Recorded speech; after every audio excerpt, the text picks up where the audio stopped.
ఎదగడానికి అనేక మార్గాలుంటాయి. కానీ ఆ ఎదుగుదల నిజాయితీతో కష్టపడి సాధించే ఉండాలి. అప్పుడే ఆ విజయానికి విలువుంటుంది. అలాంటి సిద్ధాంతాలనే తన జీవితంలో పాటిస్తూ ముందుకు సాగుతున్న నటుడు మధునందన్. మోసాలు తెలియవు, వెన్నుపోటు తెలియదు. ఒకరి అవకాశాలు లాక్కోవటం అస్సలే తెలియదని చెబుతూ నిజాయితీగా వచ్చిన అవకాశాలతోనే తన కెరియర్ నిర్మించుకుంటూ వస్తున్నారు. క్యారెక్టర్ ఆర్టిస్ట్గా హీరో ఫ్రెండ్ పాత్రలతో ప్రేక్షకులకు చేరువైన మధునందన్ ఇటీవల విడుదలైన శంబాల సినిమాతో మంచి విజయాన్ని అందుకున్నారు.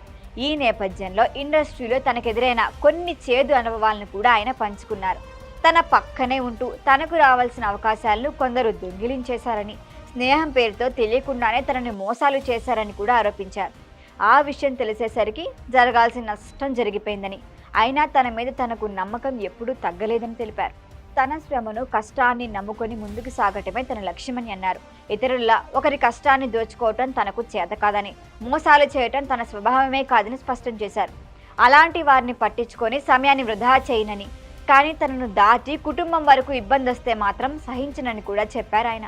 అయితే కెరీర్ ఆరంభంలో ఉద్యోగం చేస్తూనే సినిమాలు చేశానని మధునందన్ గుర్తు చేసుకున్నారు. ఒకేసారి 2 పనులు చేయటం చాలా కష్టం. రోజుకు 4 గంటల నిద్రతోనే పనిచేశాను. ఆ విధంగా 4 ఏళ్లు కష్టపడి సంపాదించిన 25 లక్షల రూపాయలతో ఒక వ్యాపారం ప్రారంభిస్తే ఓ వ్యక్తి నన్ను మోసం చేసి మొత్తం నష్టపరిచాడని కూడా చెప్పారు.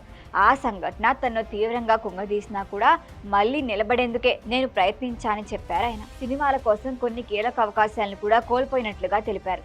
ఒక సినిమా షూటింగ్ కోసం 2 నెలలు అమెరికాలో ఉండటంతో సినిమాలు మానేసి మళ్ళీ ఉద్యోగంలో చేరాల్సి వచ్చింది. ఆ సమయంలో దాదాపు 10 సినిమా అవకాశాలు చేజారిపోయాయని చెప్పారు. అయినా ఆ కష్టాలే తనను మరింత బలంగా మార్చాయని అన్నారు.